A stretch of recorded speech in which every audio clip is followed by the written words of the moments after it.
All right, everybody, we're going to go ahead and get started. So my name is Ben Follett. I am the Director of Sales and Marketing at RISA. Hopefully everybody can see the screen that we're sharing right now. You have registered for and have joined the webinar, The Perfect Pair for Structural Engineering, RISA-3D and RISACalc.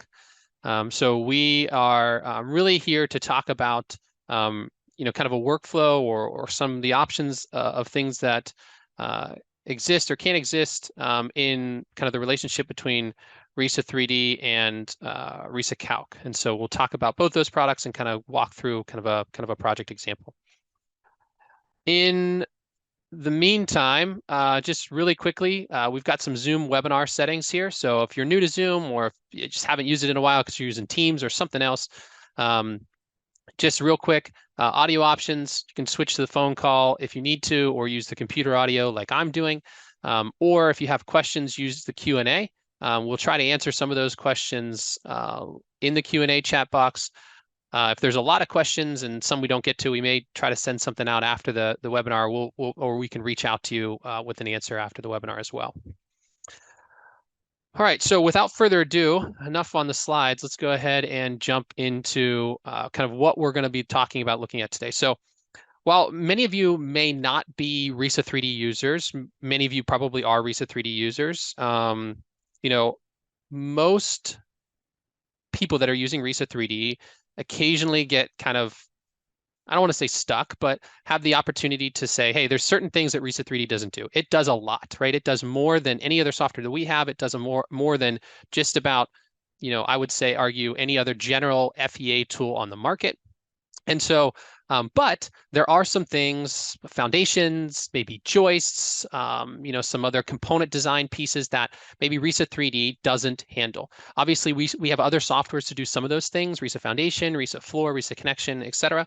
But it's not always prudent to go ahead and it's not always prudent, but it may be, it may be a good idea to have other software at your disposal. And so in this particular situation, though, we have a situation where I've got an existing building. So this is my existing building, and kind of we're imagining it as an old building.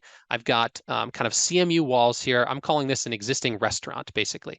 So I've got existing CMU walls with some openings in it. I've got some framing down the middle here. This project actually has some old joists, and the idea here is that we've got a kind of a one-story structure that historically, generally, we would use basically we would use RISA-3D for, right? And so as a result, we're going to go ahead and do kind of what I'm going to call like a retrofit here. So essentially, we want to change this structure in a variety of different ways, do some add-ons and stuff like that. So we've got this existing restaurant structure built maybe 70 years, 80 years ago. We've got some masonry walls. We've got some existing roof elements. So like if I click on one of these roof girders here, we can see that we've got a historic shape defined here. So it's a section set, but we can see that that is a historic shape. And so we want to go ahead and we need to replace the framing on the roof. So we're going to replace the joist framing. We're also going to add a new section out here. So we're going to add in a new kind of covered patio section. And we just have to check everything to make sure that everything kind of works the way it should with these new additions. And so if we look at some of the basics of the model here, if I open up section sets, I do have some section sets defined here based on the framing that already exists. So I've got some roof beams, some roof girders. I got some posts, which are just kind of the posts in here. We've got our columns that are just historic sections as well. If we look at our CMU wall, so let's just go ahead and click on a CMU wall for maybe those that aren't as familiar, right? I'm into the wall panel editor now. So I've got my wall panel. I've got a 10-inch concrete masonry unit wall that's partially grouted using a certain grout, a certain block material. So we've got all of our information kind of defined here. We also, generally speaking, I do have some load that this project was designed with. So we've got, 10 PSF on the roof. We've got a roof live load, and then mainly we're going to be controlled by snow though in this region. So I'm imagining this project is where I'm located. I actually don't live in California where our office is located. I live in Pittsburgh, so we do get a decent amount of snow here.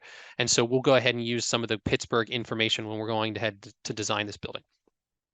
So the first thing I want to do, step one for me, is I'm going to focus on replacing the aging or historical steel roof beams with steel joists. And so obviously, I don't have any of those roof beams in here. They were just modeled as point loads originally. But I need to put in new framing, and I need to understand if that new framing is going to work, or if the existing framing, the framing I'm not replacing, these roof girders, are going to work with that new framing. And so the first thing that I need to do is I'm going to need to apply loading at certain node points along the members to represent those joists. And so the first thing I'm going to do is I'm actually going to add in some nodes along these members to represent the joists. So I'm going to go ahead first into our modify here, and I'm going to use this add nodes. There's a variety of ways to do this, but I'm going to use this add nodes feature. And so the first is I'm going to do a uniform number of segments, 6 number of segments. And so that's going to click to apply on both these kind of long girder spots. So we'll do that again, and I'll keep this tool active so I can do this multiple times. So I'll click to apply again on this longer roof girder, and then I can go ahead and shorten it up because I've got a shorter span here, and apply again on this short girder here. Okay, so now basically what we have here, as we can see, we've got nodes spaced at 5 feet on center. So this is the nodes that we're going to use to add our loads. The next thing we need to do though is we need to design a joist to then have the reactions to put on those loads. Now, historically, RISA-3D, and we know this, and it doesn't have it today. RISA-3D doesn't have any joist design capabilities. And so we'd either be going into another tool, or we would be going into maybe the joist catalog that we've all used and we all love. But in this case, we have a solution. And so the solution in this case is going to be what we call RISA-calc. And so I'm going to go ahead and open up RISA-calc here. So I apologize. I'm going to open up RISA-calc here. And so RISA-calc, if you're not familiar, RISA-calc is a component-based design software. And so if I expand the components here, I've got a variety of different components with different kind of individualized pieces inside of those components. So like beam has wood, steel, concrete beam inside of it. It's not just one type of beam. And so I can start to go ahead and say, well, I need to design the joist for this as a supplement to what I'm doing in RISA-3D. And so the first thing I already have here is I already have the short roof joist. So basically, that short span here, so these shorter spans here, I've already designed that roof joist. And so we can go ahead and see that if I, again, if I just jump back to my RISA-calc model here, we can see that I've got 50 pounds, if we go look at our loads here, got 50 pounds a linear foot of dead load and 150 pounds a linear foot of live load. That shape has already been optimized. So I've already chosen it as an optimized shape, and it's given me a certain size in this case, right? We'll go ahead and use these loads a little bit later on, but I'm going to go ahead and add a new component. So I'm going to add a new steel joist. So this is now joist 3. I'm going to go ahead though and rename this steel joist. We'll call this long roof joist. And so this is going to be that longer span, and that longer span is actually 35 feet. So I can go ahead and change this length to 35 feet. Now I can also choose whether I want to explicitly define the joist or I want to optimize it. In this case, we are going to want to optimize it, and I'm going to work with the K-series joist to start. I can look at my design parameters. These are really just the deflection ratios for this case, so I can set any dead and live or dead plus live deflection ratios that I want. And then now I need to go ahead and look at the loads.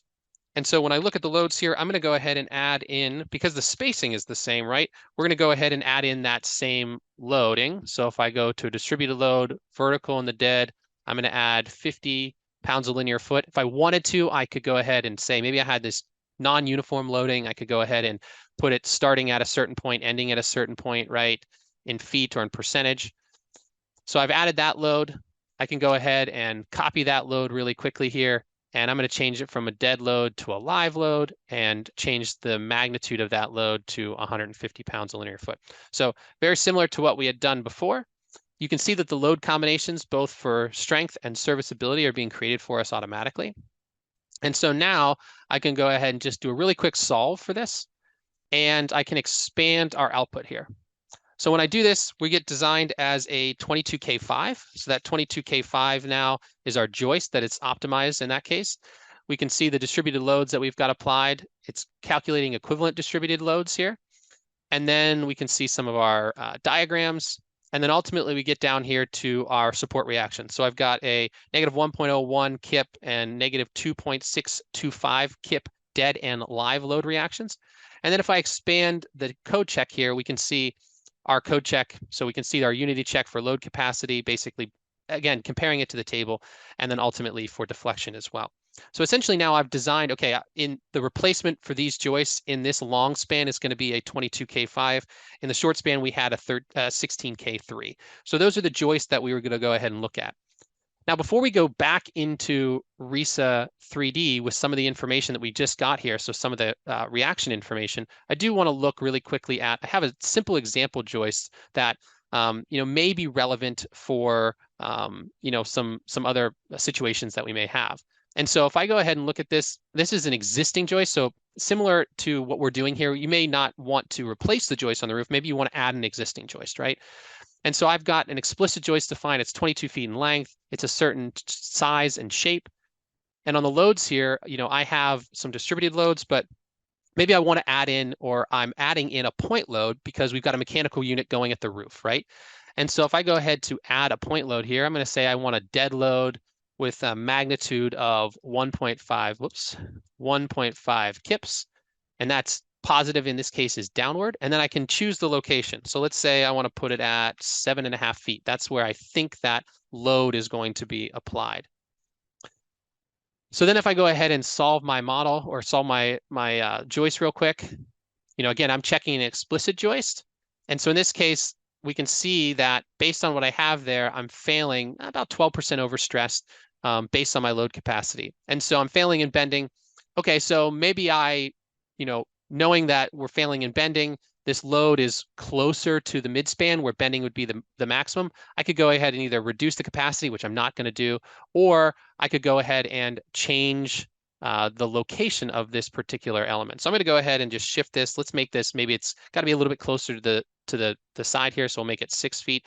And our graphics are interactive as well. So if I click on this load here, it's going to bring up this load, and I can go ahead and change the information there. So I'm going to resolve now with that 1,500 pounds load at 6 feet. And now if I go ahead and look at this, we've now got a passing unity check here. So we're just under our available capacity. So now we would be passing. So we can do that as well. Okay, so now let's go ahead with the information that we had defined already. Let's go ahead and jump back into RISA-3D. So I'm back in RISA-3D now. And the next thing I need to do, let's go ahead and look at my basic load cases. I need to add in some load in my basic load cases. So I'm going to add in some graphical dead load and live load. So let's go ahead into our nodal loads. And I've got a couple old loads on here. Let's go ahead. I'm going to just delete these loads out, which is pretty easy. So let's just go ahead, graphically select them and get rid of those guys. And now I'm going to go ahead and put the loads, because everywhere I have the node is where I want to add a load here, right? So let's go ahead and I'm just going to select all of my nodes, right? So let's select all of our nodes along that. And I'm going to deselect, though, the loads at the ends here, right?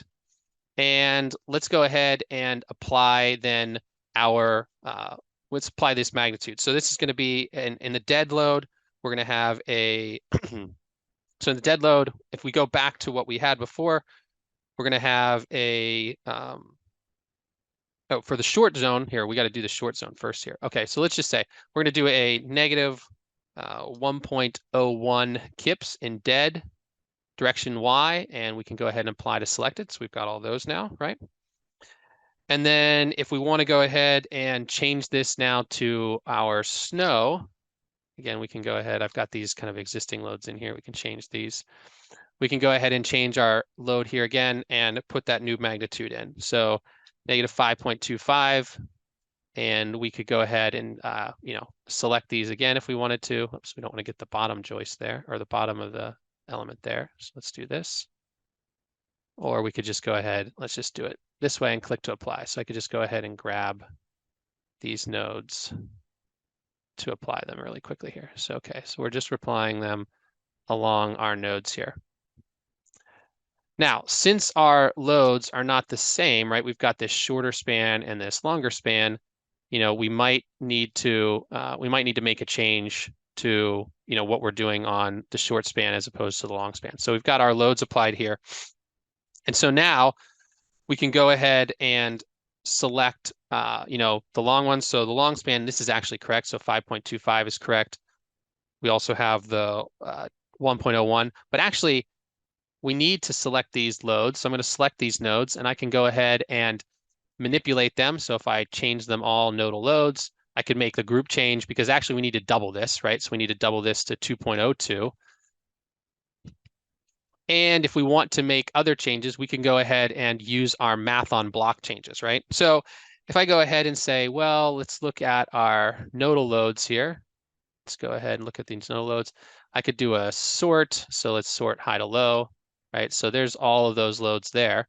So if I need to make those changes, I could say, actually, I want to select these and I want to fill the cells. So maybe I can change them to, actually, I entered the wrong value, let's say in this situation. I entered the wrong value, so I need to make a change. So I'm going to change these on the dead to negative 0.704. Okay.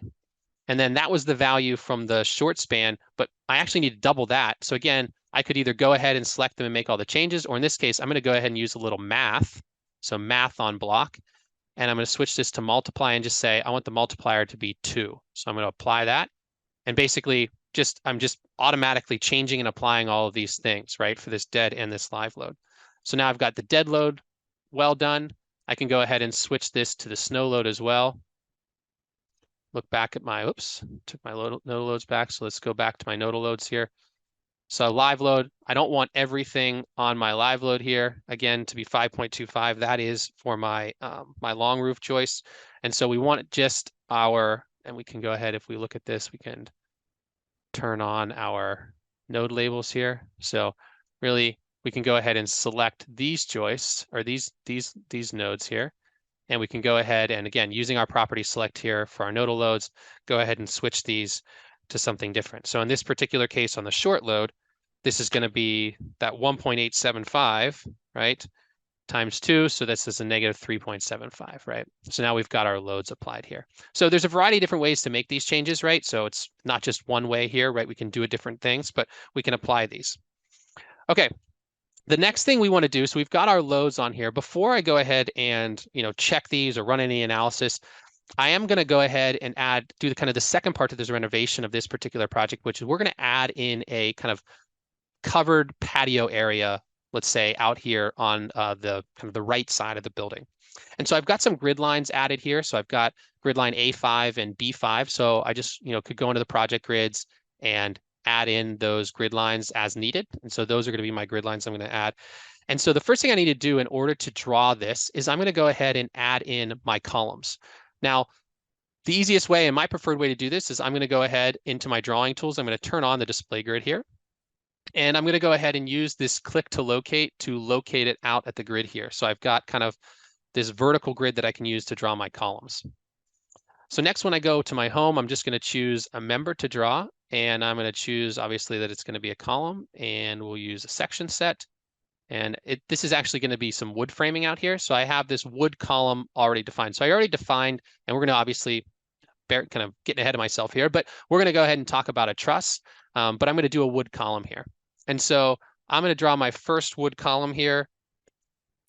So they're going to be 12 feet tall. So there's my first 12-foot tall column. I'm just right-clicking to end that initial command, and let's go get our second 12-foot tall column, okay? So we've got our two columns there now. The next thing I need to do is I need to draw in some glulam beams. So again, if I go back to my member here, I can go ahead and draw in our glulam beam. And so that glulam beam is going to be drawn in, at this place. Now, I can go ahead and switch. I'm going to switch my grid system here, or my plane. So I'm going to switch my plane direction. I don't want the XY. I do want the YZ. And I can go ahead and shift click to locate it here. right? So now I want to draw along this plane, draw my member, again, my glulam beam, and I'm going to draw from here to this location here at 160, which should be the same location as the end of the wall here, and it is, right? So, whoops, totally missed there. So let's go ahead and undo. Draw back my glulam beam. So we want to be 12 feet. There we go, 12 feet. Yep, and 160. So now we're better. Okay. So we can do the same thing. I could then, if I wanted to, grab this, and I'm going to just do a simple copy. So point-to-point copy. I'm just going to go ahead and apply to selected, choose my endpoint, and choose my next endpoint. Boom. Okay. So now I've got my two glulam beams there that kind of frame the outside of my exterior section here. So the next thing I want to do though is I want to add in a set of trusses. So I'm going to add in a few different types of trusses here. So the first thing I'm going to do is I'm going to go to home. And if you've never added trusses in RISA-3D, the truss generator is under templates. So I can click truss here. And now I have the truss template tool with different panels or different panes that I can kind of work across to define the different trusses. In this particular case, I'm going to define two trusses. So the first truss I'm going to define is a gable end truss that's going to be kind of on the wall here, right? And so I'm going to say the plane is going to be XY, which is exactly what we want. So the XY plane based on the grid system here. So XY, it's going to be a Pratt truss. That's great. We want it to be a wood truss. And then I need to know the origin point. So the origin point is that location over here. So that's that same top of location. So that's 10, 12, and then Z is 160. Now I can define the dimensions of this truss based on this diagram here. So we'll say that the A and C dimension is going to be 0. The B dimension, that's this bottom dimension to the top here, that's going to be 8 feet. 0 is going to be C as well, and we're not going to have any H1 or H2 dimensions. So if I click next now, we need to go to the panels. So define the number of panels.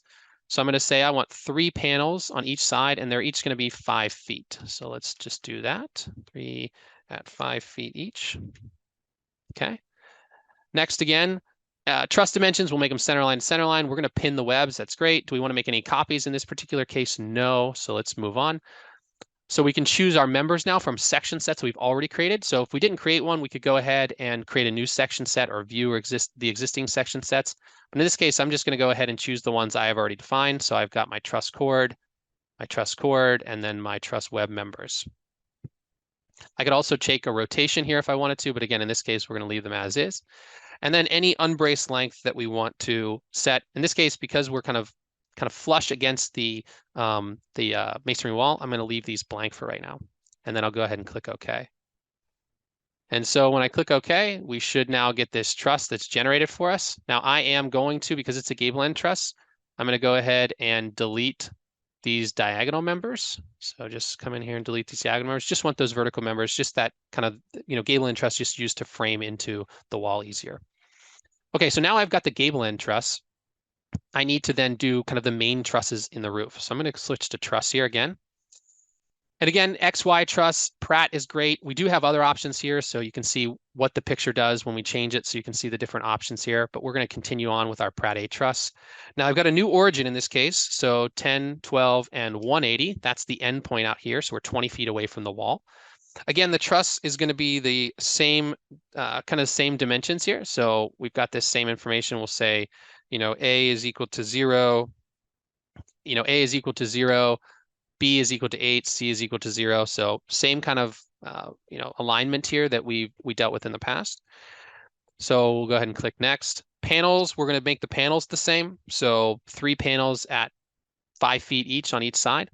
Now, truss option's a little different here. We are going to create some copies. So the number of copies we're going to create is 9 copies and at a -2 foot increment. So from this dimension back in the, so this is the positive Z direction. We're going to work negative Z direction 2 feet for each increment.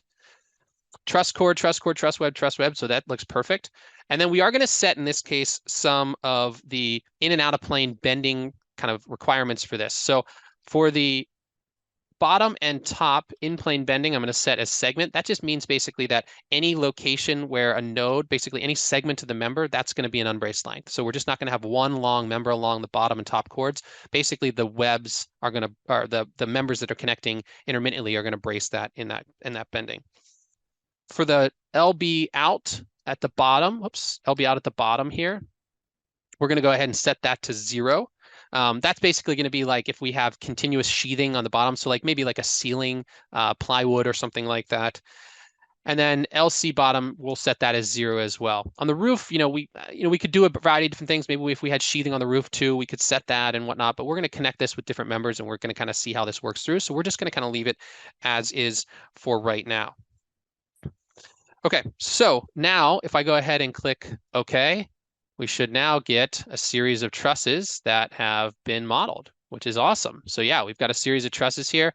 Let's go ahead and maybe turn off the rendering in a way, or turn on the rendering. That would be even better. So we've got our trusses modeled here. So we've got them added. We've got our members added here. Now, in just from a time perspective, I'm going to go ahead and we're going to add in some other members here, but I'm going to just jump to a different model that just has the modeling on this particular trussed roof complete. So let's go ahead and finish that. So, okay.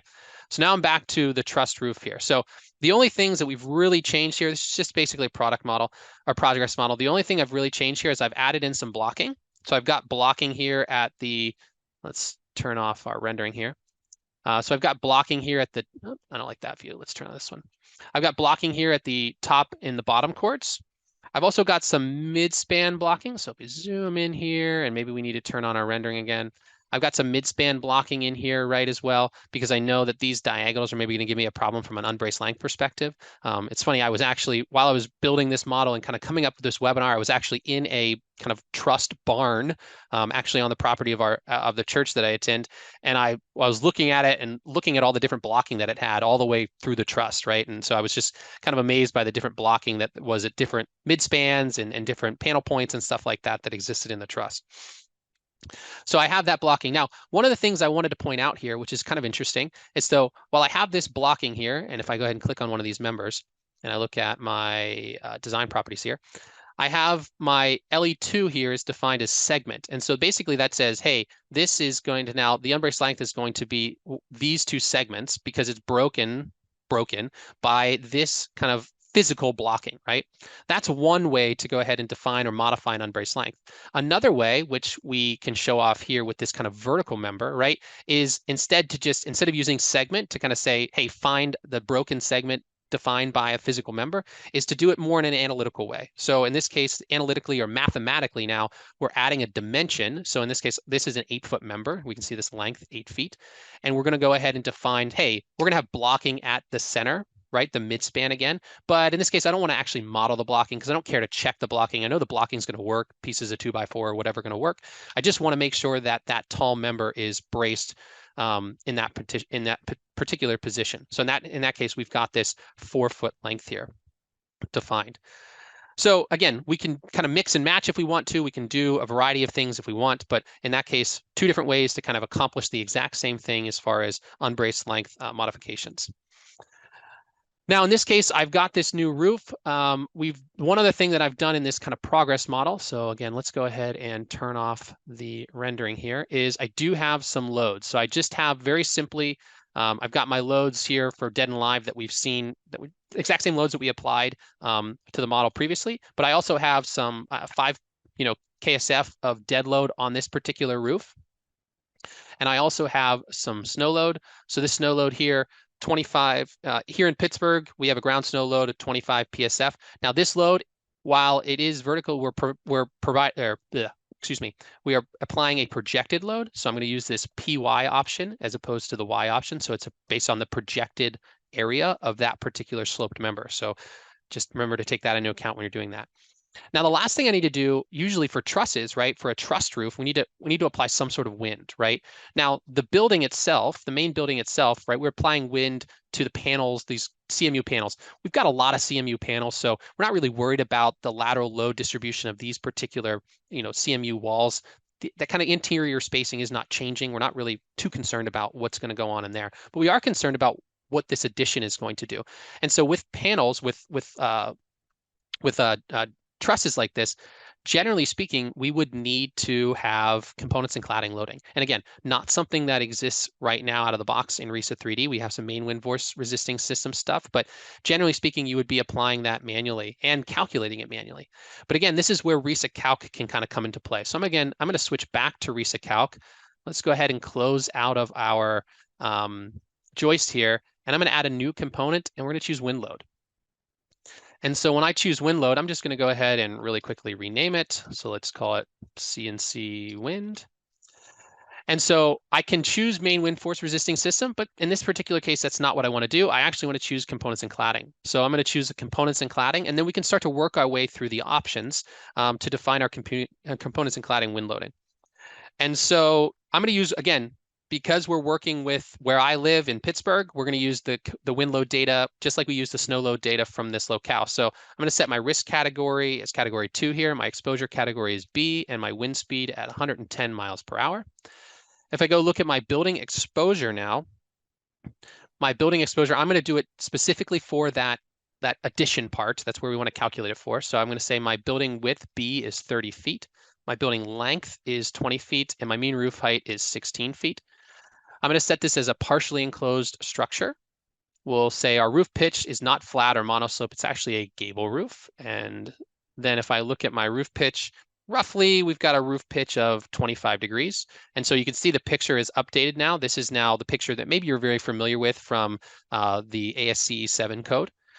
We don't have an overhang, and then we have to input our effective wall area and effective roof area. I'm not really worried about the wall area because we don't have a wall area really to calculate, so we can make these the same, but I'm going to use 90.75. And so the calculation there is really the length of the, and if you look in the math in ASCE, it's the length of the member here for the roof. So in this case, I've got a 16.5 foot member along that span. And then the max of a third of that length or 2 feet. And so when we do that math, 16.5 times actually 16.5 divided by 3, we get there, we get that 90.75. Now, if I look at the site parameters here, we could set some K1, K2, K3 factors. I'm going to leave these all the same, and I'm just going to go ahead and view the detailed report. And so if we expand this out here, we've got the properties of what we're doing. We've got our loads, and then we start to calculate our wall pressures. So we've got our different wall pressure zones, zone 4 and zone 5, with our internal and external pressure coefficients calculated for us, and then ultimately our design pressures, P, using that equation out of the book there. And so we've got, now we do see, and we'll see this in the notes at the bottom, one of the things, great things about calc is it's great in telling you exactly what it's doing, similar to the way RISA-3D's detailed reports work. And so in this case, we can see here that we're getting a note saying, hey, we've got 16 pounds a square foot. That design pressure is governed by the fact that Chapter 30 says that you have to have a minimum of 16 pounds a square foot when you're doing a components and cladding loading. And so in this case, that's what we have. And so we've got these pressures now. Now, if we look at the roof pressure, we can see our zone width, which is important. This is a 3-foot zone width. So that A dimension here is that 3-foot zone width. And then we have our design pressures. And so our design pressures, really, I'm going to take a summation, the worst case in this particular situation, our worst case basically between, our negative and positive. And so in that case, if I look at the worst case, we're really a summation of these. And so that's the pressure that we're going to go ahead and apply to our roof in RISA-3D. Now, we have this pressure. I'm going to go ahead and, I could take a screenshot of this and we could have it in our reports or something like that, but I have it in my notes here. And so we're going to go ahead and apply these pressures, basically 55 PSF at the corners, 47 PSF at the edges. And then in that 1 and 2R zone, we're going to have, that 1 and 2E zone, we're going to see that the lowest pressure, 42 PSF. So let's go ahead, jump back into RISA-3D. And now I'm going to go ahead and look at, I already have a wind load case for components and cladding. Now I need to go ahead and create this grouping. Now, one of the things that I want to do here is I'm going to just go ahead and select. So let's just go ahead and select. And I think I've got a node in here that I don't want. So I'm going to just deselect that guy there. But I'm just going to work with this selection. So I'm just going to lock this selection here. So that selection then gives me my nodes. I got an extra node there, but that's not really a big deal. But basically, I want to go ahead now and create the wind loading for those components and cladding on this side of the roof here. So how do we do that? So we first need to define that zone width, that AW width, that's 3 feet. And so the easiest way to do that is by first adding some nodes along these length, these members here. And so if I go ahead and do this, we do some math. I know sometimes when I have to break out SOHCAHTOA and stuff like that, it's a little difficult. But in this case, I'm going to go ahead and add a node. And instead of adding node at a segment or a length, right, because this length, I need it in that projected dimension, I'm going to do at a specific percentage. And so using my angles and stuff like that, that 3-foot dimension is actually at 20% of my slope here. And so I'm going to say 20%, apply to selected. So we have the first one there. And then we actually need the inverse, so we need 80% there, and apply to selected. And so now I've got nodes here. So deselected here, I've got my nodes here in these locations, right at that 3 feet, right? And I could do a little dimension here to prove my point. So I could take a dimension and say from this point to this point, we have a dx dimension of 3 feet. So that's exactly what we want. So now I want to take these nodes. I'm going to select these 4 nodes here. Oops, not that node. That's not what we want. These 4 nodes, okay? So we've got these 4 nodes. And now we need to copy these basically down to define the kind of floating corners, right? Or the corners on the other members for the kind of the definition of our kind of, I'll call them boxes, but our wind zones, right? And so to do this, I'm going to go ahead and do a global copy. So we've got those 4 selected. We can see 4 nodes selected, global copy. And we can pick the increment now. So that global copy, what's the increment? The increment is a Z direction. So I'm going to come up here and I can actually put multiple copy locations in one turn. So I'll say 3, 14, whoops, not 15, 3. So it should be 3 feet, then another 14 feet, then another 3 feet. And that's what we want to do. And I want to apply those selected. And this is going to be along that truss cord. So if I go ahead and apply to selected now I should have, it's a little tough to see, I know, but you can kind of see here, I've got these nodes that are applied here. Okay, so now that I've got my nodes that kind of bound my controlling my wind pressure zones here, I can start to draw in wind pressures. So back to home here, click on an area load. I don't want dead anymore, so I'm going to say components and cladding in the Y direction. Now I'm going to set my load direction. So my load direction is going to be set to AB. And an important directional piece of this is I actually want this load to be perpendicular, right? That load is going to be perpendicular to what I'm doing here. And so then I can start, let's go ahead, let's make sure the selection is done here, and then I'll go back to my load here. Then I can start to go ahead and input the magnitude here. So I'm going to input my ridge corners here to start. So I've got my ridge corner up here, and that's going to be that 47 PSF. So I'm going to start up here in the upper right-hand corner. I'm going to draw clockwise here. And I'm just going to kind of work my way through. Oops, I missed one here. There we go. My load here. Okay. Oops. Now I set, this is important. Directionality matters, right? So the direction in this case matters. This is a negative load, which should be kind of sucking outward, right? Pulling outward from the wall. So this one actually needs to be a positive pressure in this case. Now, just because of my load direction, we should be good here. Okay, so I've got that now. So now I can go ahead and model in the rest of my area loads here. So I've got that one at the, that's the 55, right? No, it's the 47 there at the ridge corner. So I've got the first one, and let's put the second one in up here. So it's gonna be right here. 1 to 2 to 3 and to 4. Okay, so we've got that one. Again, let's flip the pressure here. Okay, so we've got that. We've got those 2 now. Now at the eave corners, that's where our highest pressure is. So this is going to actually be the 55 dimension or magnitude. So 055, same thing, perpendicular. We want to model in the same direction. So starting in the top right-hand corner and modeling counterclockwise, we should get our load pretty quickly here. So we're just modeling this in. Okay, so there's our corners now. Next, then, if we look at the eave in the middle, then we've got our 42 kips. So I can go ahead and model in our 42. So we've got our eave up here. So 1 to 2 to 3 to 4. Same thing, 1 to 2 to 3 and to 4. And then finally, if I have my eave and kind of middle remainder spots, then I've got those at 47 PSF. And so just get those last ones in here really quickly here. So let's just drop those guys in. There's 1, here's number 2, and number 3. Oops. And so you can see how quickly and easily, this is obviously a pretty complex load application, right? We've got, a variety of different area loads here, right? 1, 2, 3, 4, 5, 6, 7, 8, 9 different area loads that we drew. And based on the fact that we knew the load that we had to apply and we were able to kind of copy those nodes really efficiently based on kind of that trig that we did, we can really quickly and easily get that load in there. Now, I've already drawn the opposite side of load. So if I look at CNC2, I've got the same load over here, right? Already kind of applied and ready to go. So that's no problem at all. Okay. So now let's go ahead and let's go ahead and turn our load off. We can go ahead and turn the rest of our model back on. So I've got my model back on here. And then we can go ahead, we're going to now run an analysis. So I've got some load combinations on here. So I've got some load combinations applied here. I used the load combination generator, so I could use the LC generator here to say what combinations I wanted to apply with wind and seismic here, or we're not doing any seismic, but in this case, gravity and wind, right? I also have some load cases applied. I've created some load combinations for just dead, snow, and my components and cladding load. We'll use those in a bit just later, but I've created those on my own. Also, for those that aren't kind of familiar, we do have the ability to change the combinations that are design combinations different than combinations that you're just running in your analysis, right?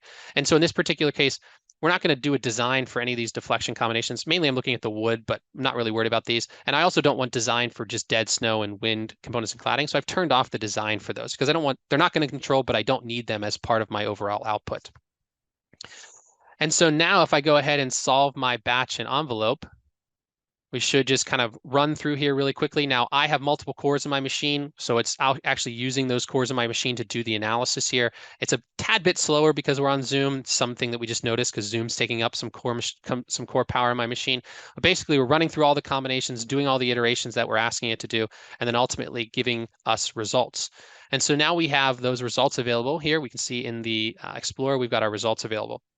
So now, first sanity check. First thing, if you're, whether you're new to RISA-3D or you're a 30-year-old, not 30-year-old, but a 30-year user, one of the things we always say to do first is check your deflected shape, right? That kind of gives you your true north. And so if I turn on my deflected shape, I can start to look at my deflection combinations for dead and, live and, some of the wind ones and say, okay, well, I don't see anything crazy. I don't see anything just kind of falling off the face of the earth or failing here. And so I think that from a stability perspective, we've got a pretty decent model kind of set up here. Okay, so we've got that. The next thing we might want to do is, so we can turn off our deflected shape here. Let's go ahead and turn it off. We can go ahead and look at some of our code checks. So if I open up my code check, now looking at my hot rolled steel, I'm going to go ahead and sort this max to min.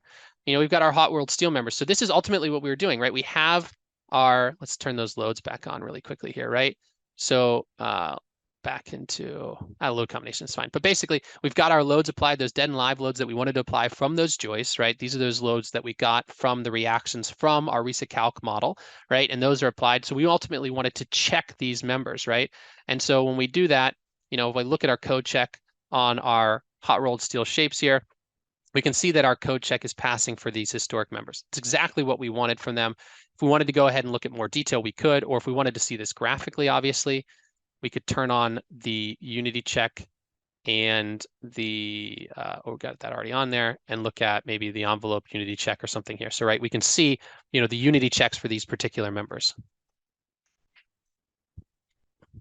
Okay, so we've got our unity check here. We can turn on our visibility. We can also look at detailed report. So if I wanted to look at detailed report, maybe of say this column, we could pop open that detailed report, obviously, and look at how this column performs, right? And so we've got our load on the column. Obviously, we're using today's LRFD code check and doing that. And we can walk through, looking at the bending and axial. Now, whenever you want to add this to a full report, if that's something that you want to do, you can go ahead and click this add to full report button, or you could print it, right? Totally up to you, but this will add it to your report. So it's, hey, this is one I want to pay attention to. It's my worst case column or worst case beam or whatever. I can go ahead and add that to my report. Okay, now if we look in here at the, maybe we want to again, do kind of one of these guys here and just select that grouping of stuff so we can only see that stuff. We can see kind of for an envelope load combination, basically everything that we've done together, we solved the batch meaning that we solved all the individual load combinations and we have those results, right? So we can go ahead and look at those individual load combination results if we want. Or, hey, group them all together and find out what's passing, what's failing for me. And so here we're not seeing any failures, which is great. We could go ahead and look at some of our output. So in this particular case, maybe we look at the wood column, right? This is an 8x8 nominal wood column, that we're doing an LRFD check from the NDS on. And so we can kind of see the different values here. So we're doing, Doug fir larch and, so on. It's unbraced 12 feet, that kind of makes sense.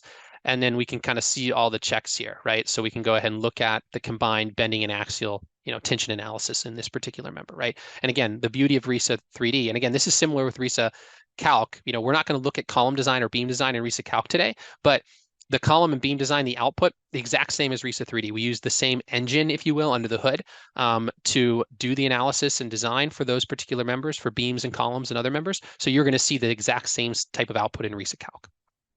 So we're looking at this type of information. We see this, and basically we're now seeing the design. One of the things I always like to bring up, but maybe doesn't make a lot of sense in this particular case, is RISA is always giving you the ability to do a suggested design, right? So it's suggesting new shapes. Now, those suggested shapes are based on a grouping of shapes that you set up or a redesign list that you use or you'd establish. So in this particular case, any S shape, which kind of falls in the wide flange category, is just going to be redesigned based on the wide flange category. We obviously don't want to do any of that. So if we wanted to run this, I would go ahead and say, you know what, I don't want any of this historic shapes to be changed. Maybe I don't want the glue lamb to be changed.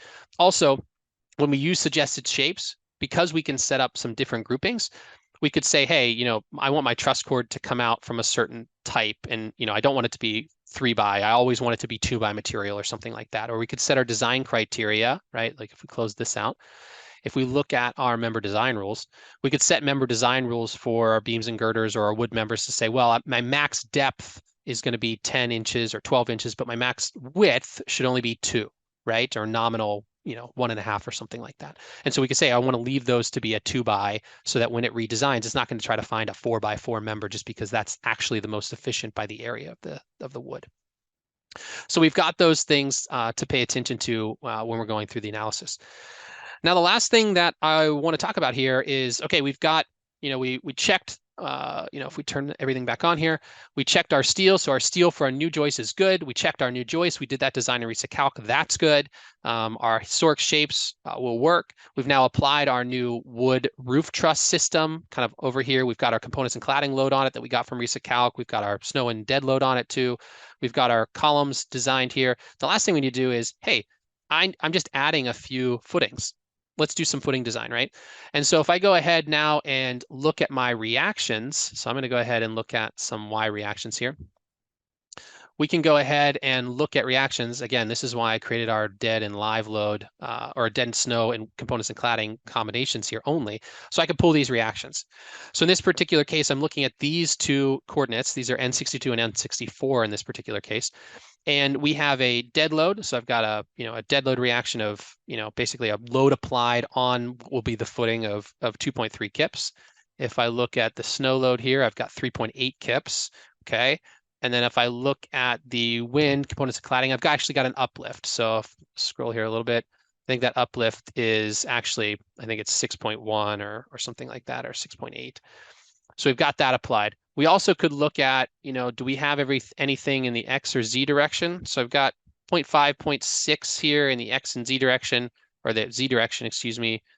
Nothing really in the X direction, so I'm not too worried about that from a wind. Shouldn't really have a whole lot in the, oops, turn this off.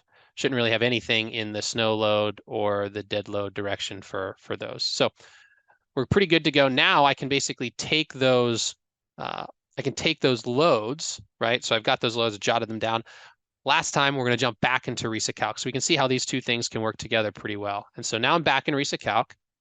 So I've done my components of cladding wind that I used to apply in RISA-3D. I did my joist design here. I'm going to now add a new component, and we're going to add in a spread footing. So now I've got a spread footing design.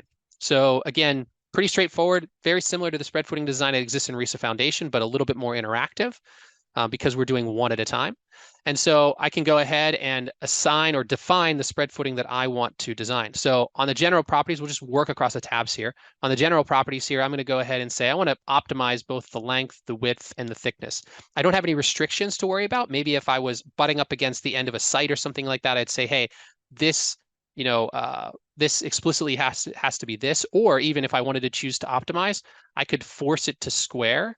Right, so I'll do that. I'll force it to square, and then I could say that I don't, in the width direction, so this W direction here, I can't go any wider than 5 feet or something like that, right? Because I have, a sight line restriction on the edge of that, right? So I can't have my footing go past my own sight or my sight lines. Okay, so then I can do that. Next, when I look at the soil, we could add some overburden. So I've got some overburden pressure here, just 0.1 KSF. We could also obviously set our allowable bearing capacity. I'm going to keep it at 4 KSF, but again, based on your boreholes and whatever your geotechnical gave you from a report, you could input that. Next, reinforcement. So I define my reinforcement. Again, do I want to explicitly define it or do I want to optimize it? I'm going to go ahead and change my bars. So I'm going to make everything number 5 bars on the footing itself. On the pedestal, we'll do the same. We'll say our longitudinal bars are going to be number 5s. Our ties can be number 4s. That's fine. I'm not too worried about that. And maybe we want to force top bars. Maybe we do want top bars, even if we don't need them for the design purposes. Maybe we want to force top bars just to kind of wrap that whole thing together. And then finally, we need to apply our loads. So I'm going to go ahead and say, okay, well, in this case, I'm going to apply point loads. And one of the things I love about this is now I've got my directions here. So there's no confusion about what's my positive direction, what's my negative direction, how are things kind of working and moving and stuff like that. And so I'm going to go ahead and apply some loads in the various directions. So if we look at our dead load, right, we talked about this is going to be 2.3 kips. And again, this updates so we can see, again, positive is a downward pressure. Or a downward load. That's what we want in the dead load. Next, we'll go ahead and say we've got a snow load here, and this is going to be 3.8 kips. Oops, 3.8 kips. Okay. Now we've got a wind load in this case. Now you will see that as soon as I start adding in a load type, it's automatically updating my load combinations. So if I go ahead and pick wind load here, now I can say this is actually going to be an uplift force, right? Let's say 6.8 kips uplift, right? Now I've got a whole bunch of other strength and serviceability combinations. And then finally, I'm going to add in another wind load, but in this case, it's going to be in a different direction. Let's say it's actually the Z direction, and that magnitude is going to be, that 0.6 kips. So now we've got that load applied. Now, if we look at our settings here, just so you can see that we can set our codes that are applicable, that we're designing to, right? In this case, our concrete foundations is a separate code. It's from ACI, so that's no problem. Oops, don't want to change it. We can set up some concrete parameters. So the rebar grade, the foundation rebar grade, some of the cracked section, coefficient of friction in this particular case when we would get sliding coefficient. And then we can set up units if we wanted to. So if you wanted to look at different units. In this case, though, I can also go ahead and click the edit and look at the load combinations. So these are the load combinations that are going to be automatically created. And so I can change my load combinations, I can change my region, I can change my code, but it's automatically creating these combinations based on what are required based on the loads that you have applied here. And so finally, I'm going to go ahead and just do a quick solve. And again, let's expand the output. And so all the properties, all the geometry properties that we have here, and then we've got just kind of the basic information of the load that's applied, right? So we've got, our load, our shear, our moment, if we have it, and then our load combinations, strength and serviceability, and then ultimately kind of the design of what came up with, right? We chose that this foundation or this footing would be a square footing, right? So we've got a 5x5 footing, it looks like. It's 12 inches thick. We've got a 24-inch pedestal, which is what we had defined. We can see kind of our rebar cage here. We've got 5s at 15, both top and bottom here. And then we've got 4s at 10 inches on center ties in our pedestal here. So we can see all this information, basically all the detail on how this is defined. And then just again, like RISA-3D, we can see the checks here. So we can go ahead, let's pick one of the ones that's interesting maybe. I don't know, let's look at like our pedestal design, bending check or, our top bar check. so we can see just the checks that are being done here. So you can see all the data, all the input and output information that are available if you're doing, this type of design for this particular footing. And so whether it's, the pier or the footing itself, or even our soil bearing check or our sliding check, you can see these serviceability checks as well in this. So in addition to the pass fail. Now, with any of these things, if you wanted to, I could go ahead and click to download this. So I'm going to download a PDF. Anytime I click to download, I can choose to download an individual component or one component, and I could choose the specific things I want for it. So maybe in this case, I don't want properties or loads. I just want forces, reactions, and some of the calculations. I could do that and just click done, generate the PDF, and then open it in something like Bluebeam, right? This is just going to open it in Google, which is fine, but I could go ahead and open it in Bluebeam and see. In this particular case, we kept the kind of the pressure distributions there. So now we're seeing those pressure distributions here in our detailed report. Okay, now, just to kind of put a bow on this bad boy, a few other things. Well, the last thing I kind of wanted to mention here is just our reporting, right? So we've kind of finished up our output here, our design. We've added new joists. We've got the joist design. We added those loads based on the joist design and the joist spacing to check the historical members. We modeled in our entire new roof here with new columns, new glulam beams. We determined the components and cladding loading. We applied that components and cladding loading, did our analysis, checked to make sure everything worked. And then we went ahead and took the reactions from this. Didn't need to create a full, foundation model, and just wanted to check 2 individual footings. Did that in RISACalc. And so you can kind of see how we can go back and forth here. The last thing I wanted to show, though, is just if we wanted to create full reports, right? We can go ahead into our reporting here. And now our reporting allows you to kind of add anything you want, right, from a RISA-3D model into the report. So, let's just say real quick, if I wanted to pick out, I wanted to show what my, let's see, where's my, I wanted to say what my member area loads were, right? So I've got some member area loads applied, right? I've got some nodal loads, right? Those are the loads that are applied for the joists, right? I wanted to include those. Maybe the load combinations or enveloped results. I'm going to have a, envelope member design results. Oops, that was a lot of stuff. I don't want all the member stuff. So maybe I just want the code checks, and I can really drill down here. So I want the hot rolled member code checks, right? Maybe that's what I want here. So if I go ahead and here, I've got my hot rolled member code checks as part of my table, right? Maybe if I want a detailed report, I can pick something. I don't know which member is which. We can go ahead and really quickly see here. So if I select one of these guys here, M6, I can pop back in here and say, okay, I'm going to pick M6, and I'm just going to want the envelope. So I want like the worst case for M6 here. So let's add M6 to the end of this, right? And so my report will update with my detailed report for member M6, and we can choose how it would show up. In this particular case, I'm just showing it as not expanded, right? Just kind of the basic information there, rather than showing all the different data and other information. If we wanted to too, we could add additional images. So like if I wanted to add a miscellaneous image, I can go ahead and click here to add an image. So maybe I wanted to add in, let's see, did I have something here that I had for fun? Nope, not really. I don't remember where I put it. So I could bring in an image of something, and I could include that. Maybe it's a drawing or something else that I can include my image into my output. We can also save this as a template, right? So like if this is a project that you're doing often, or if this is a project you wanted to be able to replicate this template, you could save this report as a template so that the next time you came in, you just launched that template report rather than building everything from scratch here, right? So, so that, kind of concludes, kind of wraps up our, kind of our workflow here, with the idea being that, RISA-3D obviously is a tool that is super popular and is used, very, kind of widely by a variety of people that do a lot of different things, right? But I think that this kind of idea of doing kind of a retrofit or an analysis where you have an existing building and you have to kind of check to see what this existing condition can do is something that RISA-3D is quite good at, right? You're probably not going to use RISA-4 for a situation like this because that's more tuned to, a new structure and optimizing that new structure.